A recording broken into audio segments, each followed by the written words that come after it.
रामाय रामभद्राय रामचंद्राय वेदसे रघुनाथाय नाथ सीताया पतये நமஹ.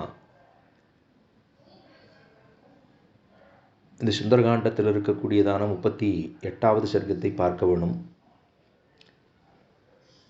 சூடாமணி பிரதர்சனம், அதாவது சூடாமணி பிரதானம். சூடாமணி பிரதானம் அப்படிங்கிறது இந்த சர்க்கத்தினுடைய பெயர்.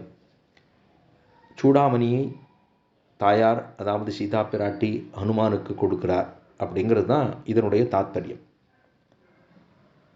இதில் முதல் ஆரம்பம், அதாவது நிறைய ஸ்லோகங்கள் உண்டு. இதில் கிட்டத்தட்ட ஒரு 73 ஸ்லோகங்கள் இந்த சர்க்கத்தில் மாத்திரம் உண்டு. சாராம்சம் என்ன என்று பார்த்தால், போன சர்க்கத்தாலே அதாவது சீதா பிராட்டியை ஹனுமான் சில விஷயங்களை எடுத்துரைக்கிறார். அதாவது தேவாள் என் மேலே அமர்ந்து கொண்டு வந்தால் நான் கடலை கடந்து அக்கறையிலே விட்டு விடுவேன் அப்படின்னு சொல்லியிருந்தார். அதெல்லாம் ஒன்றும் இல்லை, இது காரணமல்ல, இப்படி முடியாது அப்படி முடியாதுன்னு சில காரணங்களை சொல்லி தானும் தவிர்த்தாள். இதெல்லாம் வானர சேஷ்டனாக இருக்கக்கூடிய அனுமார் கேட்டுக்கொண்டிருந்தார். அப்போ அவர் சொல்கிறார், சீதையை பார்த்து சொல்கிறார், ததா சகபிஷார்தூலஸ் தேன வாக்கியேன ஹர்ஷிதா சீதாமுவாச தஸ்ருத்வா வாக்கியம் வாக்கிய விசாரதா. அப்போ அந்த வானசிரேஷ்டனாக இருக்கக்கூடிய அனுமான் சீதா பிராட்டி சொன்ன வார்த்தைகளை கேட்டு ரொம்பவும் சந்தோஷமடைந்து சீதையை பார்த்து சில வார்த்தைகள் சொல்லுகிறார். தேவள் ரொம்ப மங்கள வடிவு கொண்டவளாக இருக்கிறீர்கள், தங்களுடைய பேச்சு ரொம்ப சரியாக சொல்கிறீர்கள், பதிவிரதா தர்மத்துக்கு இணங்க, பெண்மைக்கும் அடக்கத்துக்கும் இணங்க. தேவாள் சொன்னது எல்லாமே அடியும் ஒத்துக்கிறேன். 100 யோஜனை தாண்டி போக முடியாது, ரொம்ப கட்டம்தான், என் மேலே உட்காந்துட்டு வர முடியாது, இதெல்லாம் நன்றாகவே புரிகிறது. அதுக்கப்புறம் 2வது சொன்னேலே, ராமனை தவிர வேறு ஒரு ஆடவனை தொடமாட்டேன் அப்படின்னு சொல்லியிருந்தீரே, அதுவும் சரிதான். அதே போல் அந்த மகாபுருஷன் ராமன் இருக்கானே, அவனும் ரொம்ப உயர்ந்தவன். அப்படி இருக்கிறதுனால இந்த காக்குஸ்தனாக இருக்கக்கூடிய ராமனுக்கு தங்கள் சொன்ன சொல்லும் சரி, செயலும் சரி, தாங்கள் என்னிடத்திலே பேசின வார்த்தைகளும் சரி, எல்லாத்தையும் ஒன்று விடாமல் நான் அவரிடத்துல போய் சொல்லிவிடுவேன். இதெல்லாம் நன்னாவே ஞாபகம் இருக்குது. நான் அவர் கேட்கத்தான் போகிறார், எல்லாத்தையும் கேட்டுவிடுவார், நான் சொல்லிவிடுவேன். ஆனால் எனக்கு ஒரே ஒரு விஷயம், ஏன்னா இது எல்லாத்தையும் சொல்லுவேன், அந்த அன்பு பெருக்கு, தேவாள் மேலே இருக்கக்கூடிய அன்பு பெருக்கினாலே, பக்தி பரவசத்தினாலே நான் அப்படி தேவாளை கூட்டின்னு போய்டுறேன், என் மேலே ஏறி அமர்ந்து கொள்ளுங்கோள் நான் சொல்லிட்டேன்.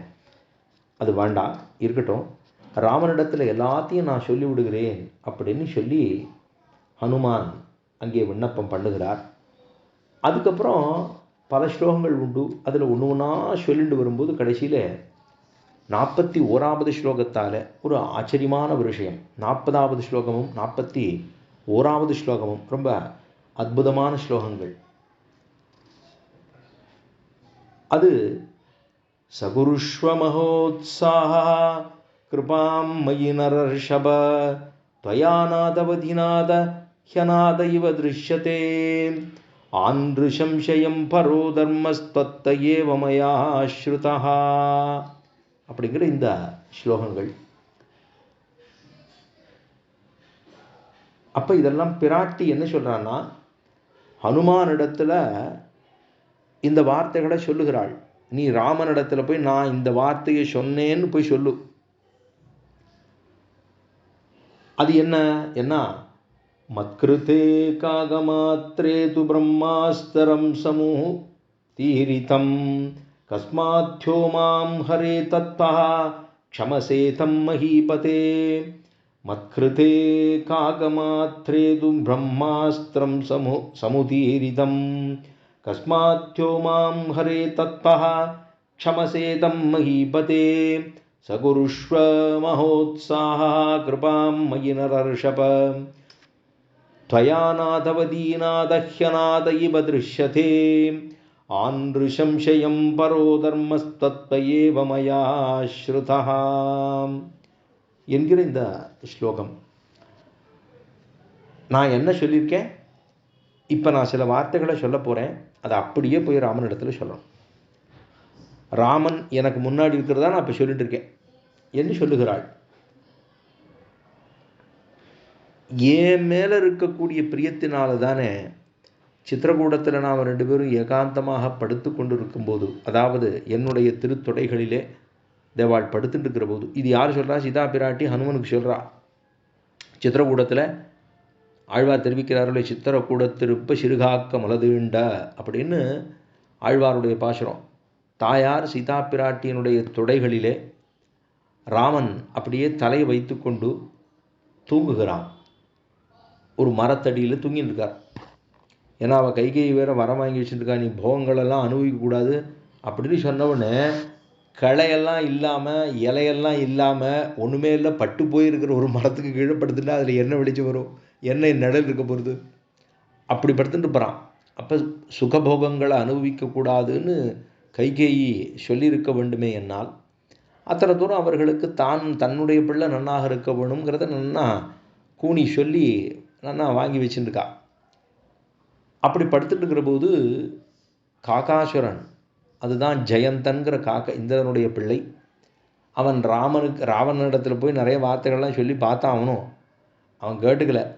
அப்பிரமேயம் ஹி தத்தேஜா எச்சதா ஜனகாத்மஜயான்னு சொல்லி சில ஸ்லோகங்கள் எல்லாம் சொல்லி, ஐயா பிரம்மச்சாரியாக இருக்கிறபோது அவன் அடி வாங்கின அடிலாம் எனக்கு தெரியும், வாண்டாம், ரொம்ப பலசாலியமும் வாண்டாம், அதெல்லாம் பண்ணாதேன்னு சொன்னால் கேட்கல. அப்புறம் அவனை காக்க உருக்கொண்டு வந்தான். மாரீச்சன் ஒரு பக்கம் மாயமானாக வந்தான்ங்கிறது பார்க்குறோம். காகாசுரனும் வந்தான். மாரீச்சன் தான் இந்த வார்த்தைகள்லாம் சொன்னது. அப்போ காகாசுரன் வந்தான். வந்து அவன் அழகாலே பிராட்டியினுடைய திருமார்பில் வந்து குத்துறான். அதை பொறுத்து கொண்டு அப்படியே இருக்கா. ஏன்னா ராமன் தூங்கிட்டு இருக்கிற அழகு பார்த்தா சமயாபோதித ஸ்ரீமான் சுகசுப்த பரந்தபான்னு வால்மீகி தெரிவிக்கிறார். என்ன அழகாக தூங்குறான். சமயா போதித ஸ்ரீமான், தூங்குற போது இவ்வளவு அழகா ஸ்ரீமானாக எம்பெருமான் தூங்குற போதுன்னு சொன்னோம்னா, எம்பெருமான் மட்டும் சயன திருக்கோலத்தில் இருந்தால் ரொம்ப அழகாக இருப்பார். மற்ற மனுஷாலெல்லாம் பற்றி நம்ம சொல்கிறதுக்கெல்லாம் ஒன்றும் வாய் வரக்கூடாது. அப்படி இருக்கிற போது, அப்படி தேவாள் தூங்கிட்டு இருக்கும்போது இந்த காகாசுரன் வந்து நம்மை ஹிம்சை பண்ணினான் என்பதற்காக தேவாள் வந்து பிரம்மாஸ்திரத்தை எடுத்து விட்டுட்டு உம்மிடமிருந்து என்னையே அபகரித்து கொண்டு வந்திருக்கிறானே ராவணன், அவனை விட்டு வச்சிருக்கிற, இதுதான் அர்த்தம் அப்படின்னு நான் கேட்கறதா போய் கேட்கணும்னா, என் மீது கருணை கொள்ள வேண்டும், என் பொருட்டு ரொம்ப ஊக்கத்தை எடுத்துக்கொண்டு நான் உங்களையே நம்பி இருக்கிறவள் அப்படின்னு சொல்றா. சகுருஷ்வமஹோத்சாஹா கிருபாம் மயி நரர்ஷப, என் மேலே கிருபை பண்ணுங்கோ, என் பொருட்டு ஊக்கம் வேண்டும், சீக்கிரமாக வந்து தேடி என்னை பிடிக்கணும், உங்களையே நாடி இருப்பவள், உங்களையே நம்பி இருப்பவள், தாங்கள் எனது நாதனாக இருக்கிறபடினால நான் ஒரு அனாதை மாதிரியா, ஆனால் அனாதை மாதிரி இருக்கேன் அப்படின்னு அவள் சொல்கிறா. அப்போ ஆன்று சம்சயம் அப்படிங்கிறது தெரியாதா தேவாளுக்கு? அன்புதான் எல்லாவற்றிலும் மிக சிறந்ததான அறம், அதுதான் ஒரு பெரிய தர்மம். ஆன்று சம்சயம் பரோ தர்மஹா, இது அடிக்கடி சொல்லுவார்கள். ஆன்று சம்சயம் பரோ தர்மஹா அப்படின்னு சொல்கிறாளே என்று நான் இந்த வார்த்தையை கேட்டதும் தேவாள்கிட்ட தான் கேட்டிருக்கேன். ஆனால் தேவாள் சும்மா உட்காந்துருக்கேன் அப்படின்னு சொல்லி சொன்னபோது தான், சரி உமக்கு வேறு ஏதாவது கொடுக்குறேன், இதெல்லாம் போய் சொன்னாலும் தேவாளுக்கு என் மேலே நம்பிக்கை வர வேண்டுமே, தேவாள் எனக்கு சாத்தினதான இந்த சூடாமணி, அந்த சூடாமணியை கொடுக்க வேண்டும் அப்படின்னு சொல்லி தான் இந்த சூடாமணியை, அதாவது சூடாமணியை அவர்கிட்ட கொடுக்குறா. எப்படி? அது ராவணேனோபருத்தாம் மாம் நிகிருத்யா பாபகர்மணா திராதுமர்ஹசி வீரத்வம் பாதாலாதிவ கௌஷிகீம். ரொம்ப பாவக்காரியங்களை பண்ணிருக்கான் ராவணன், அவன் என்னை ரொம்ப வத கொட்டிக்கிறான், நீர்தான் என்னை காப்பாற்ற பண்ணும். பாதாள லோகத்தில் அதாவது மறைந்து போனதான கௌஷிகி தேவியை, மகாலட்சுமியை விட்டுதானே மீட்டு கொண்டு வந்தார், அதுபோல் நீர் என்னை மீட்டு கொண்டு போக வேண்டும் அப்படின்னு ஒரு உதாரணத்தை சொல்லுகிறாள். ततो वस्त्रगतं मुक्त्वा दिव्यं चूडामणिं शुभं प्रत्यो राघवायेति सीता हनुमते ततौ ततो वस्त्रगतं मुक्त्वा दिव्यं चूडामणिं शुभं प्रदेयो राघवायेति सीता हनुमते ततौ ராமலக்ஷ்மணர்களுக்கு இந்த மாதிரி செய்திகளெல்லாம் கொடுத்துட்டு சீதையானது தனது வஸ்திரத்தில் முடிந்து வைத்திருந்தாள். இந்த தூய்மையாக இருக்கக்கூடிய தெய்வீகமாக இருக்கக்கூடிய இந்த சூடாமணியை முடிச்சு அவிச்சு ராமனிடத்திலே இதை கொடு அப்படின்னு ஹனுமானிடத்தில் கொடுக்குறான். அப்போ அவர் ஈடு இணையில்லாமல் இருக்கக்கூடிய இந்த ரத்தனம் இருக்க அதை அதாவது சுட்டு விரல் எடுத்து போட்டுக்கலான்னு பார்க்குறார். ஆனால் அவர் கைக்கு சரியாக வரல. ஏன்னா அது ஹனுமான் கொஞ்சம் பருமனாக இருக்கார். சூடாமணியை மோதிரத்தை அதை கையில் போட்டுக்க முடியாது.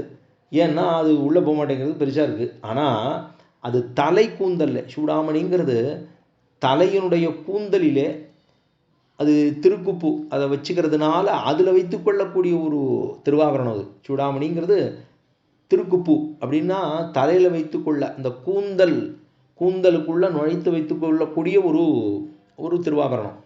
அதில் துவாரம் இருக்காது. அதனால விரலிலே பொருத்தி கொள்ள முடியாது. அவருக்கு அது தெரியல. அவர் அப்புறம் பார்த்தார் தன்னுடைய வஸ்திரத்தில். ஏன்னா பிராட்டிய வஸ்திரத்தில் தானே முடிஞ்சிருந்தா. அதனால் வஸ்திரத்தை முடித்து கொண்டார்.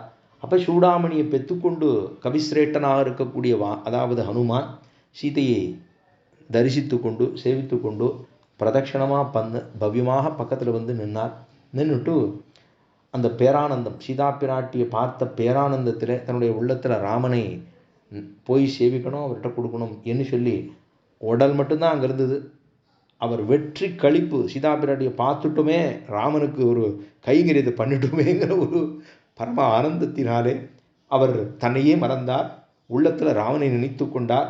அந்த திவ்ய ஸ்மரணை பண்ணிக்கொண்டே நேரே புறப்பட்டு செல்லுகிறார் அப்படிங்கிறது. ஹர்ஷேன மகதா மணிரத்னம் கபிவரஹா பிரதிகிருஹ்யா அபிவாத்ய ச சீதாம் பிரதிக்ஷணம் கிருத்வா பிரணதः பார்ஷ்வதः ஸ்திதா. மணிரத்னம் கபீவரஹா, இந்த மணிரத்னம் சூடாமணியை வாங்கி கொண்டு பிரதிகிருஹ்யா அபிவாத்ய ச, பக்கத்தில் ரொம்ப பவ்யமாக வந்து நிற்கிறார், வணங்குகிறார்.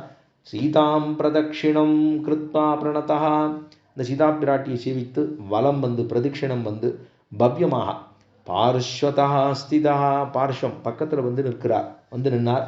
ஹர்ஷேன மகதா யுக்தா சீதா தர்ஷனஜேன சஹா ஹிருதயேன கதோ ராமம் ஷரீரேன தூ நிஷ்டிதா. ஹர்ஷேன மகதா யுக்தா சீதா தர்ஷனஜேன சஹா ஹிருத்யேன கதோ ராமம் ஷரீரேன தூ நிஷ்டிதா. சீதையை பார்த்து பரமானந்தம் கொள்ளுகிறார்.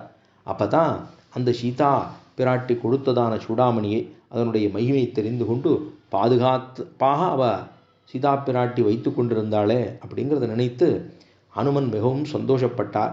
அதை பார்த்து ஒரு சூறாவளி காற்று பாதிப்பெல்லாம் நீங்கி போய் ஒரு மலை எப்படி இருக்குமோ அதுபோல தான் மன நிறைவோடு நின்று திரும்பி செல்லுவதற்காகத்தானும் புறப்படுகிறார் அப்படிங்கிறது இந்த 38வது சர்க்கம். ரொம்ப முக்கியமான சர்க்கம்.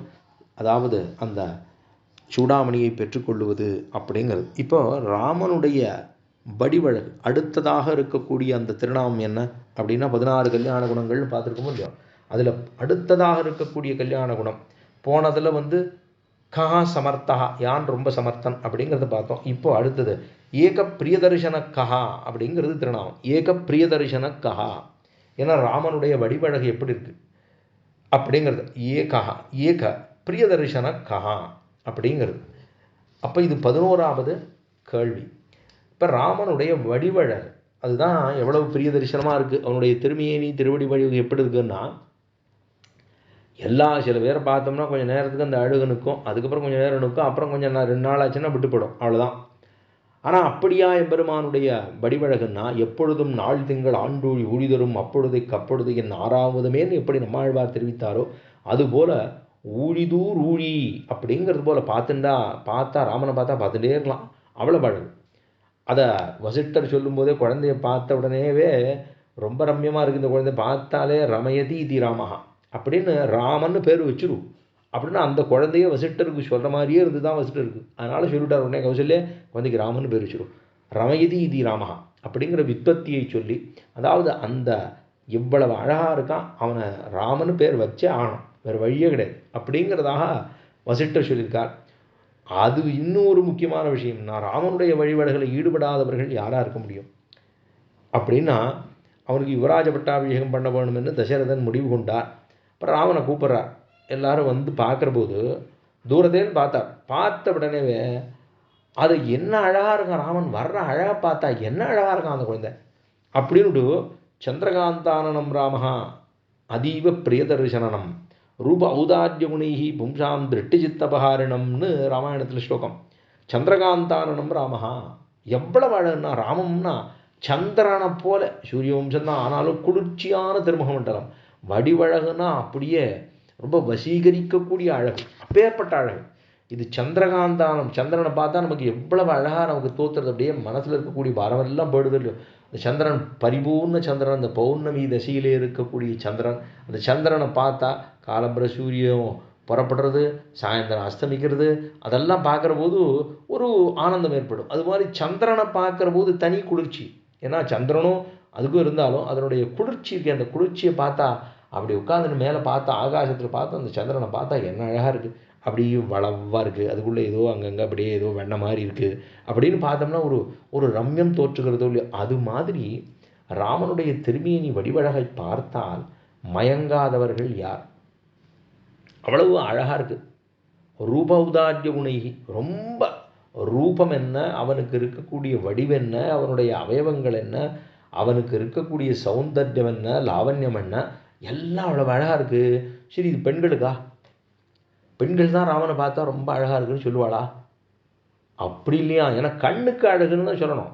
பும்சாம் திருஷ்டி சித்தாபகாரணம்னா, திருஷ்டி சித்தாபகாரணம்னா பார்க்கிறவர்கள், கண்டவரதம் மனம் கவரும், கண்டவரதம் மனம் வழங்கும், அங்கே திருக்கணவரத்துக்கா.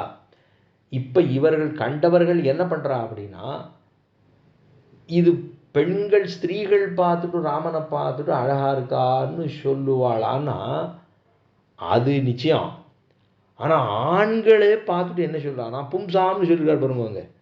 அந்த இடத்துல பும்சாம்னா ஆண்களுக்கு, ஆண்களுக்கு மனோகரனாக இருக்கிறான், இதை விட பெண்களுக்கு மனோகரன் அல்லன் அப்படின்னு கூட சில பேர் நினைச்சிருவா. ஆனால் அப்படி இல்லை. ஆண்களுக்கே அழகு தோற்றும் முடியுதுன்னா பெண்களை சொல்லவே வேண்டாம்னு அர்த்தம். அதை என்னன்னு சொல்லலாம்னா தண்டாபூபிகா நியாயம்னு சொல்லுவா. அது ஒரு சுவாமி அவர் தன்னுடைய இடத்துல வீட்டில் ஒரு பெரிய குச்சியில் ஒரு வடையை மாட்டி வச்சு சரி காத்தால எடுத்துக்கலான்னு வச்சுருக்கார். காலம்பரம் பார்த்தா தடியை காணும். அவாத்தில் சொன்னால் தடி வடை இருந்ததா பார்த்தியானா, தடியே காணும், அப்புறம் வடை எங்கே இருக்க போகிறது? அப்போ கேட்டால் தடி போனால் போகட்டும், வடை இருக்காரு கேட்டா அவாத்தில். அது சொன்னால் அடாடாடாடா இப்படியா கேட்ப, தடியையே காணும் அப்புறம் வடை எங்கே இருக்க போகிறதுக்கு அப்படின்னு சொல்லுவோம் இல்லையோ. அப்படின்னா இது ஒரு வேடிக்கை. ஏன்னா தண்டாபூபிகா நியாயம்னு இதை சொல்லுவார்கள், அதை வந்து கைமுதிக நியாயம்னு சொல்லுவா. அப்படி இதுவே இல்லைன்னா அதுவும் இல்லைன்னு தானே அர்த்தம். பா வீடு வச்சுருக்கோம், வீடு நிறையா இது இருக்குது, ஒரு வீடை பூட்டி வச்சுருக்கோம், ரொம்ப அப்படியே குப்பையாக கிடக்கு அப்படின்னு வரும்போது, வெளியிலேருந்து வரும்போது ரொம்ப குப்பையாக இருக்கு அப்படின்னா வீட்டில் யாரும் இல்லையா அப்படின்னா என்ன அர்த்தம்? அப்படின்னா யாருமே இல்லை, அதனால தான் இப்படி மண்டி கிடக்கு அப்படி தானே அர்த்தம்.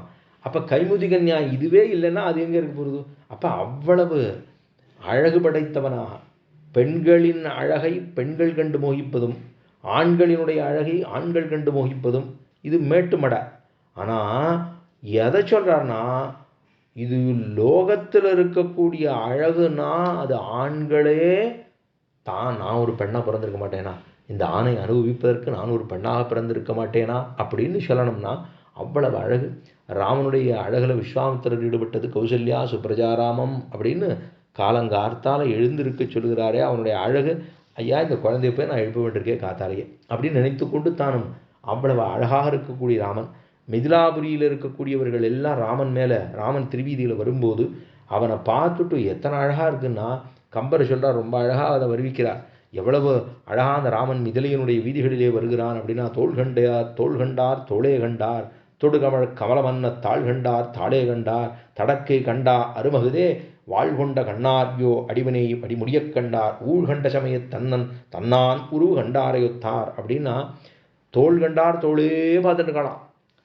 தாள் கண்டார் தாளே கண்டார் பார்த்துட்டு இருக்கலாம், தடக்க கண்டார் தடக்கையே பார்த்துட்டு இருக்கானா. அவ்வளவு அழகு, ஒவ்வொரு அவயவங்களும் அத்தனை அழகாக உள்ளதுன்னு சொல்லணும்னா அந்த சௌந்தர்யத்துக்கு குலசேகர ஆழ்வார் சொல்கிற அழகு, ராமனுடைய அழகை பார்த்தோம்னா வா போகு என்னும் வந்துருகால் கண்டுபோ மலராள் கூந்தல்னு அவர் தசரதன் போவரா ராமன்கிட்ட சொல்லுவாரா, ராமா அப்படி வா அப்படின்பறான்.